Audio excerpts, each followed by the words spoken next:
عزیز واجب الاحترام میرے بزرگوں، دوستوں اور بھائیوں،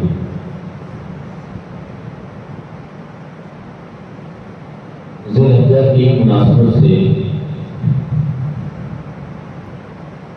حضور نبی کریم صلی اللہ علیہ وآلہ وسلم کے جد امجد جناب حضرت ابراہیم خلیل اللہ علیہ السلام کی حیات و خدمات اور آپ کا مبارک تذکرہ آپ کی خدمت میں پیش کرنے کی سعادت حاصل کر رہا ہوں۔ دعا ہے کہ اللہ کریم مجھے صحیح بیان کرنے کی توفیق عطا فرمائے۔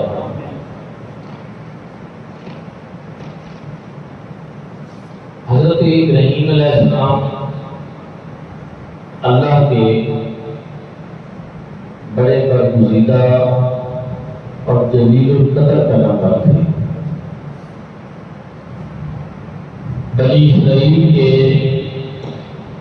جتنے انبیاء کرام ہیں وہ سب آپ کی اولاد میں سے، اور حضرت اسماعیل علیہ السلام کی اولاد میں سے آگے ہمارے آقا و مولا تاجدار ختم نبوت حضور خاتم النبیین رحمت للعالمین صلی اللہ علیہ وآلہ وسلم کی تشریف آوری ہوئی، اور حضرت ابراہیم علیہ السلام کو آزمایا گیا، امتحانوں سے گزرے، پھر اللہ رب العزت نے جیسا کہ رحمت کا طریقہ ہے کہ اپنے پیاروں کو آزماتا ہے اور آزمانے کے بعد پھر ان پر انعامات کی بارش کرتے ہیں۔ رب تعالیٰ نے حضرت ابراہیم علیہ السلام آزمایا، اور جب آپ ان آزمائشوں پر پورا اترے تو اللہ رب العزت نے آپ کے اوپر بھی کرم فرمایا۔ قرآن مجید فرقان حمید میں کہ وَإِذِ ابْتَلَىٰ إِبْرَاهِيمَ رَبُّهُ بِكَلِمَاتٍ فَأَتَمَّهُنَّ قَالَ إِنِّي جَاعِلُكَ لِلنَّاسِ إِمَامًا۔ یاد کر اس وقت کو جب ہم نے جناب ابراہیم علیہ السلام کو اپنی نشانیوں کے ذریعے آزمایا، کلمات کے ذریعے آزمایا، اور جب وہ ان آزمائشوں پر پورا اترے تو پھر ہم نے فرمایا کہ انی جاعلک للناس اماما، کہ ہم نے آپ کو ہمیشہ کے لیے نسل انسانی کے لیے امامت کا شرف عطا فرمایا۔ اور وہ اس طرح کہ حضور نبی رحمت صلی اللہ علیہ وآلہ وسلم کی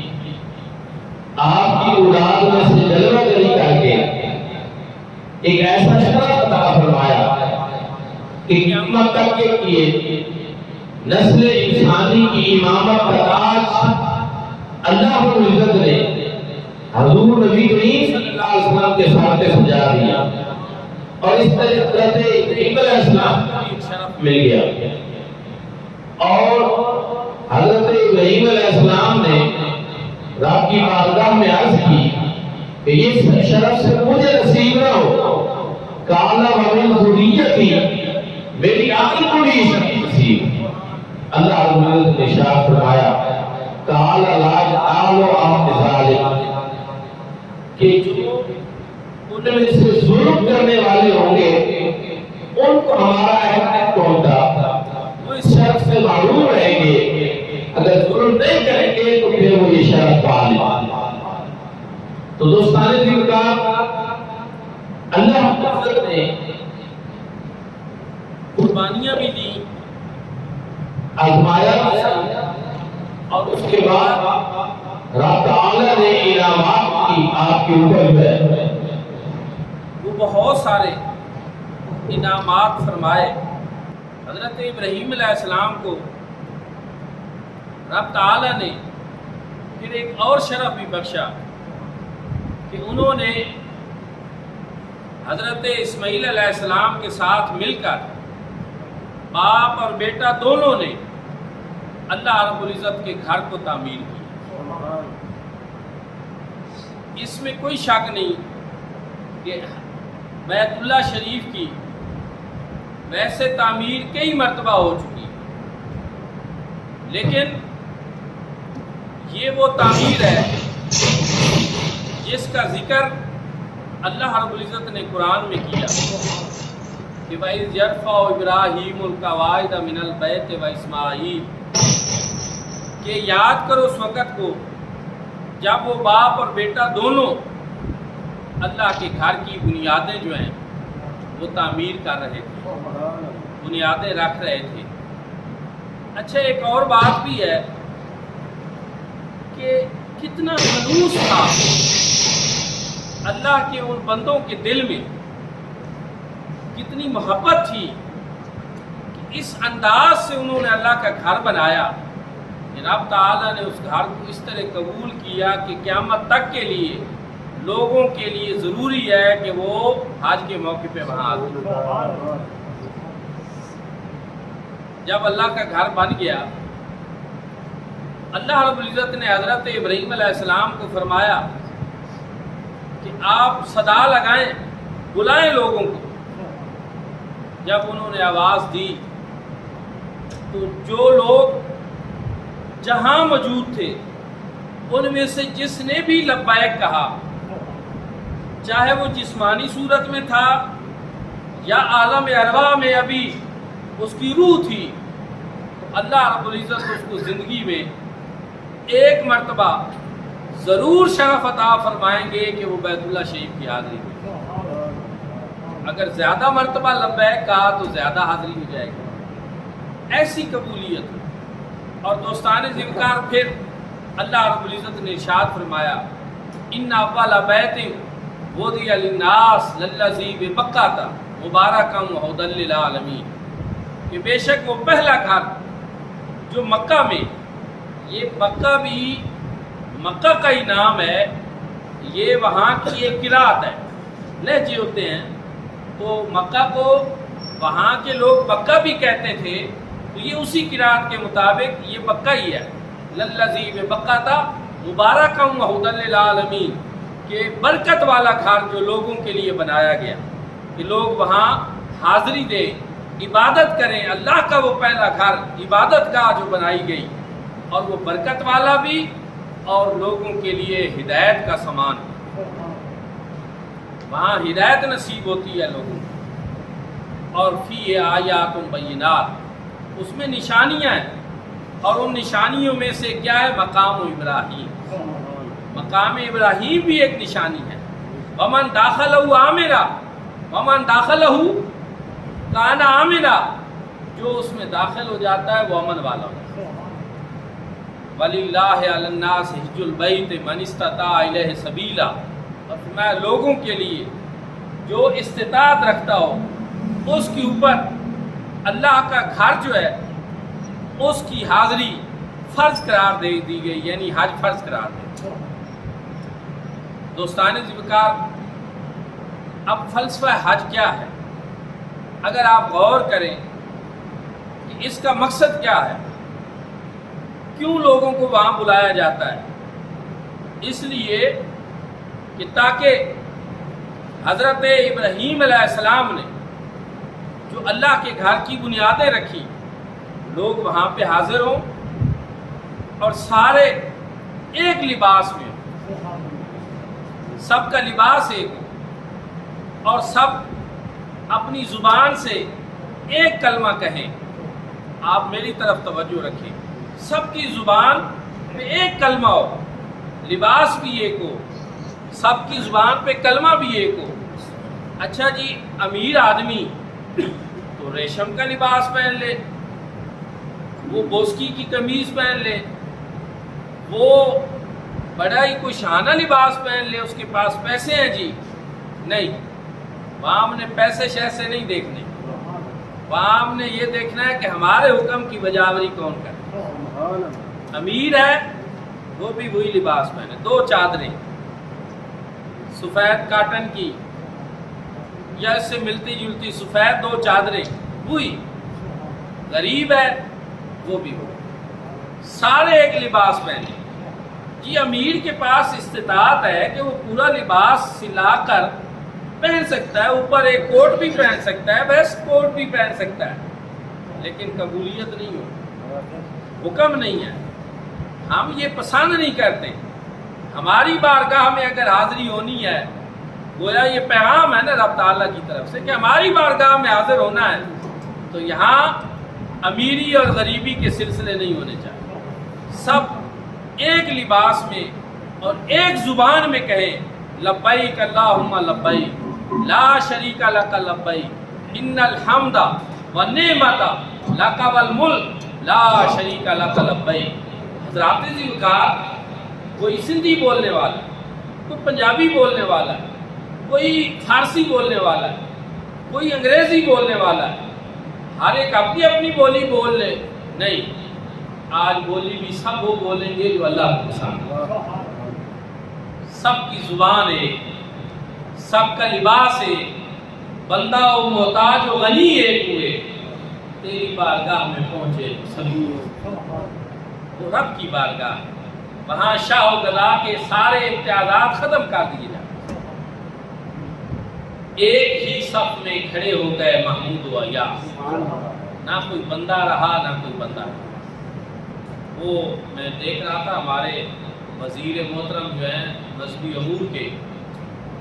تو وہ بھی حج پہ گئے ہیں، تو یہاں جب پاکستان سے وہ گئے ہیں تو انہوں نے بھی عمرہ کا لباس پہنا۔ وزیر صاحب یہ نہیں کہہ سکتے کہ نہیں میں وزیر ہوں، میں نے یہ لباس نہیں پہننا، انہوں نے بھی پہنا ہے۔ اس کا مطلب یہ ہے کہ اس میں ایک پیغام ہے اتحاد کا، وحدت کا، یگانگت کا، اور اس میں یہ پیغام ہے کہ اصل کائنات کے اندر جو سب سے بڑی طاقت اور قوت ہے وہ اللہ رب العزت کی ذات، اسی کا حکم چلتا ہے، اسی کا نام لینا ہے، اسی کے احکامات کی پیروی کرنی، کوئی اور بادشاہ نہیں، کوئی اور امیر نہیں، کوئی اور وزیر نہیں، امیر وزیر فقیر سب ایک ہی صف میں کھڑے ہو جائیں، سب ایک ہی لباس پہنیں، اور سب جو ہے اللہ کے حضور حاضر ہونے کا وہ پوری دنیا کو میسیج ہے۔ اچھا یہ ایسی چیز ہے کہ دنیا کے دیگر مذاہب جو ہیں ان کے اندر اگر آپ اس طرح کی کوئی مثال ڈھونڈنا چاہیں تو وہ نہیں ہے، یہ مساوات ہے جو اسلام کے اندر ہے، یہ ایک اخوت بھی ہے جو یہاں نظر آتی ہے۔ دوستانی ذکر پھر حج جب کرتے ہیں، اللہ کے گھر میں حاضر ہوتے ہیں، تو وہاں کچھ ایسی چیزوں کی تعظیم کی جاتی ہے کہ جو پتھر کی بنی ہے۔ بیت اللہ شریف میں حجر اسود نصب ہے، جن کے لیے آسانی ہو وہ حجر اسود کو چومیں، اور جو چوم نہیں سکتے، رش ہو بھیڑ ہو تو وہ استلام کریں، اس کو اس طرح سلام کریں۔ اب حضور نبی کریم صلی اللہ علیہ وآلہ وسلم نے ارشاد فرمایا کہ قیامت کے دن حجر اسود اپنے زیارت کرنے والوں کی گواہی دے۔ اب اللہ پاک آپ سب کو لے جائے اور وہاں حاضری نصیب فرمائے۔ حج میں تو لاکھوں کا اجتماع ہوتا ہی ہے، لیکن رمضان شریف میں بھی اس دفعہ جو رمضان کا پہلا عشرہ تھا، اس میں پہلے عشرہ میں جن لوگوں نے عمرہ شریف کیا ان کی تعداد جو ہے وہ 50 لاکھ سے زائد، یعنی آتے جاتے رہے لوگ، کوئی آج پہنچے، کوئی وہاں سے آ رہے تھے جا رہے تھے، لیکن اس ایک عشرہ کے اندر جو تعداد تھی وہ 50 لاکھ، ایک رمضان شریف کے عشرہ میں۔ باقی پورا سال ہے، پھر حج ہے، پھر صدیوں سے یہ عمل جاری ہے۔ آپ ذرا پھر اعداد و شمار کوئی نکالنے کی کوشش کریں، مجھے یوں لگتا ہے کہ انسانی گنتی شاید ختم ہو جائے، انسان بے بس ہو جائے، اور شاید کمپیوٹر بھی جواب دے جائے کہ جب سے حجر اسود نصب ہوا ہے تب سے اب تک کتنے لوگوں نے اس کی زیارت کی ہے، دوستان انکار۔ لیکن اس پتھر کو اللہ رب العزت نے ایسی آنکھیں عطا فرمائی ہیں یا اس میں کوئی ایسے سینسر لگے ہوئے ہیں قدرت کی طرف سے کہ جو قیامت کے دن اس کی زیارت کرنے والے کو، اس کا استعلام کرنے والے کو پہچان جائیں گے، اس کی شفاعت کریں گے۔ اب میں یہاں آپ سے ایک سوال پوچھتا ہوں کہ اگر ایک پتھر ہے اور اس کو یہ شرف نصیب ہو گیا ہے کہ وہ اربوں کھربوں انسان جو اس کی زیارت کر رہے ہیں وہ پہچان کر قیامت کے دن ان کی شفاعت کرے گا، اگر ایک پتھر کو یہ شرف نصیب ہے تو پھر مصطفیٰ کریم صلی اللہ علیہ وسلم کے بارے میں آپ کا کیا حضور آپ نے امتیوں کو نہیں پہچانیں گے؟ حضور آپ نے کلمہ پڑھنے والے غلاموں کو نہیں پہچانیں گے؟ یہ بھی کتنی عجیب بات ہے کہ ماننے پہ آئیں تو ایک پتھر کا یہ شرف مان لے، اور نہ ماننے پہ آئیں تو کریم آقا علیہ السلام کے ایسے معجزے کا انکار کریں۔ حالانکہ حضور صلی اللہ علیہ وآلہ وسلم صرف امت مصطفیٰ کے گواہ نہیں بلکہ جناب آدم سے لے کر حضور کے آخری امتی تک جتنے نبی ہو گزرے ہیں، جتنے رسول ہو گزرے ہیں، جتنی ان کی امتیں گزری ہیں، سب کے ایمان لانے یا نہ لانے کی گواہی قیامت کے دن حضور نبی کریم صلی اللہ علیہ وسلم اور قرآن پاک اس حقیقت کو بیان کرتا ہے کہ حضور نبی کریم صلی اللہ علیہ وآلہ وسلم نے سب کی گواہی کے اوپر گواہی دے۔ دوستان ذوالفقار الغرض وہاں مقام ابراہیم ہے، پتھر ہے،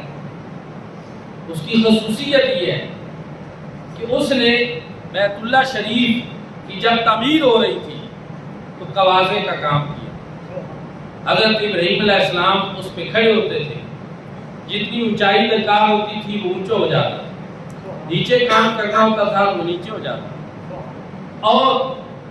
اس پتھر پہ حضرت ابراہیم علیہ السلام کے قدموں کے نشانات آج بھی موجود ہیں، نقش ہے۔ اس نے چوما جناب ابراہیم علیہ السلام کے قدموں، کب؟ اس وقت جب اس پہ کھڑے ہو کر حضرت ابراہیم علیہ السلام نے دعا مانگی، ربنا وبعث فیہم رسولا، اے اللہ اس گھر کو بنانا میرا کام تھا، اب اس کو بسانے والا رسول تو اس میں۔ حضور نبی کریم صلی اللہ علیہ وآلہ وسلم کی آمد کی دعا کی، قرآن نے اس کو بیان کیا اور حضور علیہ السلام نے بھی اس کو بیان کیا۔ حضور بیان کیا کرتے تھے سأخبرکم بأول امری انا دعوت ابراہیم وبشارت عیسیٰ ورؤیا امی التی رات حین ولدتنی، لوگوں میں حضرت ابراہیم علیہ السلام کی وہ دعا ہو کہ انہوں نے میرے لیے مانگی۔ حضور دعائے ابراہیم اور اس کے نتیجے میں اللہ رب العزت نے حضور نبی کریم صلی اللہ علیہ وآلہ وسلم کو مبعوث فرمایا، اور بیت اللہ شریف میں جتنے بت پڑے تھے وہ سارے نکال دیے، اللہ کے گھر کو حضور علیہ السلام نے پاک کر دیا۔ بت پتھر کے بنے ہوئے بت نکالے جا رہے ہیں، لیکن اسی پتھر کا بنا ہوا مقام ابراہیم وہاں رکھا جا رہا ہے۔ وجہ کیا ہے؟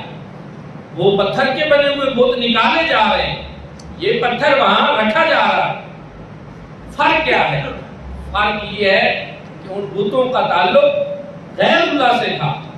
اور یہ جو چیز ہے اس کی نسبت اللہ والے سے۔ یہ فرق آج بھی آپ اپنی آنکھوں سے وہاں جا کر دیکھ سکتے ہیں کہ بیت اللہ شریف کے دروازے کے سامنے مزاب رحمت کے پاس چند فٹ کے فاصلے پہ مقام ابراہیم آج بھی موجود ہے۔ جب حضور نبی کریم صلی اللہ علیہ وآلہ وسلم نے حج فرمایا تو جناب فاروق اعظم رضی اللہ تعالیٰ عنہ نے اس وقت جب کریم آقا نے عمرے کا طواف فرما لیا تو اس وقت انہوں نے عرض کی، یا رسول اللہ میری خواہش ہے، میں یہ چاہتا ہوں کہ میں اس مقام ابراہیم کے سامنے کھڑے ہو کر 2 رکعت نماز نفل نہ پڑھ لوں۔ اللہ رب العزت کو حضرت فاروق اعظم کی یہ خواہش اتنی پسند آئی کہ رب تعالیٰ نے ان کی اس خیش کے اوپر رب تعالیٰ نے قرآن پاک کی آیت نازل فرمائی، فرمایا وَاتَّخَذُوا مِن مَقَامِ إِبْرَاهِيمَ مُصَلًّى، جناب ابراہیم علیہ السلام کا یہ جو مقام ہے تم اس کو اپنے لیے جائے نماز بنا، تم یہاں پر نوافل پڑھو۔ اور آج بھی عمرہ کرنے والے، حج کرنے والے جب طواف کر لیتے ہیں تو پھر وہاں پر 2 رکعت نماز نفل پڑھو۔ تو دوستان ذکر یہ کیا ہے؟ یہ اللہ کے بندوں کی نشانیاں ہیں۔ اللہ رب العزت نے ہمیں یہ بتایا کہ بت اور چیز ہیں، اللہ والوں کی نسبت والی چیزیں اور چیز ہیں۔ پتھر کے بنے ہوئے بت غیر اللہ ہیں، لیکن وہ پتھر جن کی نسبت اللہ والوں کے قدموں سے ہو جائے وہ مقام ابراہیم، اور وہ پتھر کی پہاڑیاں جن پہ اللہ کی نیک بندی دوڑی، ان الصفا والمروہ من شعائر اللہ، وہ شعائر اللہ میں سے ہیں، اور ان کی تعظیم کرنا، وَمَن يُعَظِّمْ شَعَائِرَ اللَّهِ فَإِنَّهَا مِن تَقْوَى الْقُلُوبِ، جو اللہ کے شعائر کی تعظیم کرتا ہے اللہ رب العزت اس کے دل کو تقوی کی دولت سے مالا مال کرتا ہے۔ بتوں کی توہین کی جائے، بتوں کی تعظیم نہیں کی جائے، ان سے پیار بھی کیا جائے گا، ان سے نفرت کی جائے گی، لیکن وہ چیزیں جن کی نسبت اللہ والوں کے ساتھ ہے ان کی تعظیم بھی کی جائے گی، ان سے محبت بھی کی جائے گی، اور یہ شرک اور بدعت نہیں ہوگی بلکہ اللہ رب العزت کی طرف سے دل کے تقوی میں اضافے کا سبب۔ دوستان ذکر اسی سلسلہ میں پھر یہ قربانی کا عمل جو ہے یہ بھی حضرت ابراہیم خلیل اللہ کی سنت ہے کہ انہوں نے حضرت اسماعیل ذبیح اللہ کی گردن پہ چھری چلائی۔ رب تعالیٰ نے یہ پسند نہیں فرمایا حضرت اسماعیل ذبیح اللہ کی گردن کٹے، بلکہ رب تعالیٰ نے ان کی جگہ پہ خود فدیہ دیا، اور فدیناہ بذبح عظیم، ایک عظیم فدیہ دے کر حضرت اسماعیل علیہ السلام کو بچا دیا اور اس یادگار کو قائم رکھا۔ ہم سب کے اوپر یہ ضروری ہے کہ ہمارے اندر ایک جذبہ ہو بحیثیت مسلمان قربانی دینے کا۔ چاہیے تو یہ تھا کہ ہم سب حضرت اسماعیل کی طرح اپنی گردنیں رب کے حضور پیش کریں، لیکن رب تعالیٰ نے یہ کرم کیا کہ جس طرح حضرت اسماعیل کی قربانی قبول کر لی، لیکن ان کی گردن رب تعالیٰ نے نہیں کٹوائی، بچا لیا، ان کو فدیہ دیا۔ رب تعالیٰ نے ہمارے لیے بھی یہی رکھا کہ چاہیے تو یہ تھا کہ ہم اپنی گردنیں رب کے حضور پیش کرتے، لیکن اللہ رب العزت نے فرمایا کہ نہیں، تم قربانی کے جانور پیش کرو، یہ تمہاری طرف سے قربانی قبول کی جائے۔ اور صحابہ کرام نے پوچھا یا رسول اللہ ما حاضر الہی، یہ ادھیہ کیا ہے، یہ قربانی کیا ہے؟ حضور نبی کریم صلی اللہ علیہ وسلم نے ارشاد فرمایا سنت ابیکم ابراہیم، یہ تمہارے باپ جناب ابراہیم علیہ السلام کی سنت۔ صحابہ کرام نے پوچھا یا رسول اللہ اس میں ہمارے لیے کیا ہے؟ حضور صلی اللہ علیہ وسلم نے فرمایا اس میں تمہارے لیے ہر بال کے بدلے میں ایک نیکی۔ اب کبھی قربانی کے جانور جب ذبح ہو رہے ہوں تو کوئی ان کے بال ذرا گن کر دکھائے، مطلب کیا ہے کہ لا تعداد نیکی، بے شمار نیکیاں جو انسان شمار بھی نہیں کر سکتا۔ اور پھر صحابہ کرام نے پوچھا یا رسول اللہ اونٹ کے بدلے میں، چونکہ بکریوں کے تو بال ہوتے ہیں لیکن دمبا یا بھیڑ اس کی تو اون ہوتی ہے، حضور صلی اللہ علیہ وسلم نے ارشاد فرمایا ہر اون کے بدلے میں بھی ہر اون کے بال کے بدلے میں بھی ایک نیکی وہ ملے گی۔ دوستان ذکر اس سے پتہ ہی چلا کہ بے شمار نیکیاں ہیں جو قربانی کی صورت میں۔ اچھا بعض دوست جو ہیں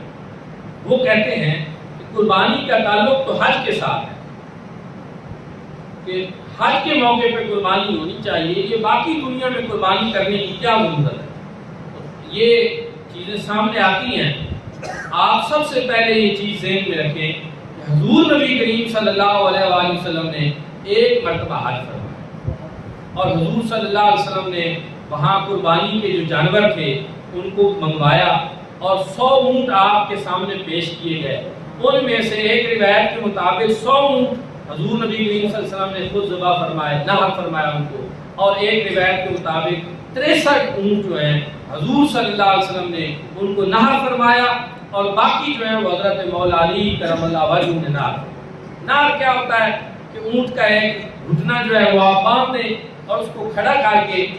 خنجر جو ہے وہ اس کی گردن میں گھونپ دیں، تو یہ نحر کرنا ہوتا ہے۔ اونٹ کو نحر بھی کیا جا سکتا ہے، اونٹ کو ذبح بھی کیا جا سکتا ہے، لیکن بعض لوگ یہ سمجھتے ہیں کہ ذبح کرنا اور نحر کرنا دونوں ضروری ہیں، تو ایسا نہیں، یا آپ نحر کر لیں یا آپ اس کو ذبح کر لیں۔ تو بہرحال حضور صلی اللہ علیہ وسلم نے 63 اونٹ جو ہیں وہ اپنے دست مبارک سے خود نحر فرمائے، ذبح کیے۔ اب اس سے ایک پتہ تو یہ چلا کہ قربانی کا جانور خود ذبح کرنا یہ زیادہ افضل ہے، افضل یہی ہے کہ بندہ خود ذبح کرے۔ حضور نبی کریم صلی اللہ علیہ وسلم نے مدینہ طیبہ میں 10 مرتبہ عید قربان کے موقع پہ حضور صلی اللہ علیہ وسلم نے خود قربانی کی۔ حج کے موقع پہ بھی قربانی، وہ قربانی جو ہوتی ہے اس کو ہدی کہتے ہیں، عربی میں قرآن پاک میں اس کے لیے ہدی، وہ ہدی ہوتی ہے اور وہ شکرانے کی ہوتی ہے،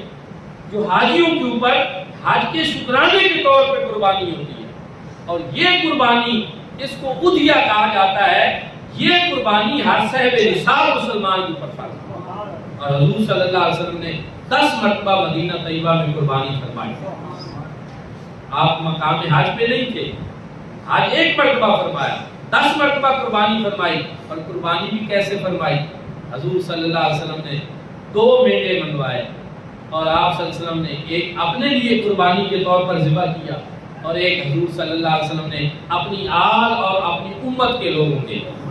اور ایک روایت میں ہے کہ امت کے ان لوگوں کے لیے جو قربانی نہیں کر سکتے، کریم آقا نے شان لجپالی کا مظاہرہ کرتے ہوئے، میں یہ سمجھتا ہوں کہ جن کو جو صاحب نصاب ہیں، جو قربانی کریں گے وہ تو خوش نصیب ہیں ہی، لیکن جو قربانی نہیں کر سکتے وہ کتنے خوش نصیب ہیں کہ ان کے لیے حضور نے قربانی کر کہ اس کا ثواب، اس کا اجر میری امت کے ان لوگوں کو پہنچے جو قربانی نہیں کر سکتے۔ شان لجپالی دیکھیں، شان بندہ پروری دیکھیں، اور کریم آقا کی شان غریب نوازی دیکھیں۔ بہرحال اس سے اور مسئلہ بھی پتہ چل گیا کہ واجب قربانی بندہ پہلے خود کرے، اور اس کے بعد نفلی قربانیاں جیسے کہ حضور نے اپنی آل کی طرف سے کی، امت کی طرف سے کی، اسی طرح حضور صلی اللہ علیہ وسلم کی طرف سے حضرت مولا علی ہمیشہ 2 قربانیاں کرتے تھے۔ پوچھا کہ آپ 2 کیوں کرتے ہیں؟ کہا مجھے حضور نے ایسا ہی فرمایا ہے کہ ایک آپ نے اپنی طرف سے کرنی ہے اور ایک میری طرف سے کرنی ہے۔ پھر ساری زندگی حضرت مولا علی 2 قربانیاں کرتے ہیں، ایک اپنی طرف سے، ایک حضور علیہ السلام کی طرف سے۔ اس لیے جب بھی آپ کو موقع ملے، اللہ نے آپ کو اگر استطاعت دے رکھی ہو تو آپ ایک قربانی واجب تو کریں ہی صحیح، لیکن اس کے علاوہ حضور علیہ السلام کی طرف سے کریں۔ یہ بڑا ایک خاص مقام ہے، اور حضور کی آل کے لیے کریں، اصحاب کے لیے کریں، پوری امت کے لیے کریں تو کر سکتے ہیں۔ نفلی قربانی میں 1 سے زیادہ لوگوں کو بھی آپ شریک کر سکتے ہیں، لیکن واجب قربانی ہر صاحب نصاب کے اوپر ایک بندے کے لیے، ایک بکرا ایک پورے خاندان کے لیے نہیں ہو سکتا، ایک بکرا ایک فرد کے لیے ہو سکتا، یہ بات یاد رکھنی ہے۔ اسی طرح اگر اونٹ ہے، گائے ہے، بھینس ہے، اور جو ہے ان کے اندر جو بڑے جانور ہیں وہ زیادہ سے زیادہ 7 حصے دار شریک ہو سکتے ہیں، کم 6 بھی ہو سکتے ہیں، 5 بھی ہو سکتے ہیں، 4 بھی ہو سکتے ہیں، 3 بھی ہو سکتے ہیں، اور 2 بھی ہو سکتے ہیں۔ اسی طرح یہ ایام حج جو ہیں، یہ میں نے پہلے بتایا کہ یہ عشرہ ذی الحجہ جو ہے، جس کے اندر حضور صلی اللہ علیہ وسلم نے فرمایا کہ اگر کوئی روزے رکھتا ہے تو اس کو پورے سال کے نفلی روزے رکھنے کا ثواب ہے۔ اور حضور صلی اللہ علیہ وسلم 9 دنوں کے روزے خود رکھتے تھے، عید والے دن کو روزہ نہیں ہوتا، 9 دنوں کے روزے ہوتے۔ اچھا، پھر ایک اور چیز کہ جو بندہ ان کی راتوں کو قیام کرے اس کو لیلۃ القدر کی قیام کے برابر ثواب ہے۔ اور اسی طرح ان دنوں میں بھی آپ جو تکبیرات تشریق ہیں، اللہ اکبر، اللہ اکبر، لا الہ الا اللہ، واللہ اکبر، اللہ اکبر وللہ الحمد، وہ وقتاً فوقتاً پڑھتے رہا۔ یہ بڑے دن ہیں، لیکن بالخصوص 9 ذی الحجہ کی فجر سے لے کر 13 ذی الحجہ کی عصر تک، ان کو ایام تشریق کہتے ہیں۔ ان کے اندر آپ نے ہر فرض نماز کے بعد جو ہے وہ مستحب ہے کہ آپ جو ہے باجماعت ہوں تب بھی، اگر اکیلے ہوں تو تب بھی یہ تلبیہ جو ہے یہ ایک دفعہ کم از کم ضرور پڑھیں، 3 دفعہ پڑھیں تو زیادہ بہتر ہے۔ عدد میں جتنا بھی پڑھ لیں کہ اللہ اکبر، اللہ اکبر، لا الہ الا اللہ، واللہ اکبر، اللہ اکبر وللہ الحمد، تو یہ پڑھنا چاہیے۔ تو دعا ہے کہ اللہ پاک ہم سب کو بھی قربانی اور حج کا جو صحیح فلسفہ ہے اس کو کو سمجھنے کی اور اس پر عمل کرنے کی توفیق عطا فرمائے۔ قربانی کی کھالیں جو ہیں، میں یہ ضرور کہوں گا کہ آپ وہ جامعہ مدینہ النبی میں جمع کریں۔ جامعہ مدینہ النبی میں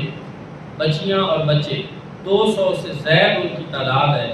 ان کے اخراجات، ان کی رہائش کے، کھانے کے، تعلیمی سلسلے، تعمیرات کے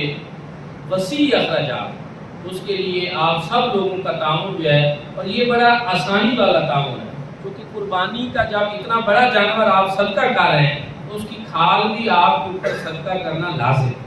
وہ آپ جامعہ مدینہ النبی میں جمع کرائیں۔ یہاں بھی جو بچیوں کا ادارہ ہے وہاں بھی ہمارا ایک سلسلہ ہوگا کھالیں جمع کرنے کا، یا آپ کے محلے میں قریب بھی ماسٹر صاحب بھی موجود ہیں، قاری صاحب بھی موجود ہوں گے، یا وہاں بھی آپ پہنچا سکتے ہیں۔ تو اللہ رب العزت ہم سب کو جو ہے وہ ایسے اعمال صالحہ کرنے کی توفیق عطا فرمائے۔ آخر دعوانا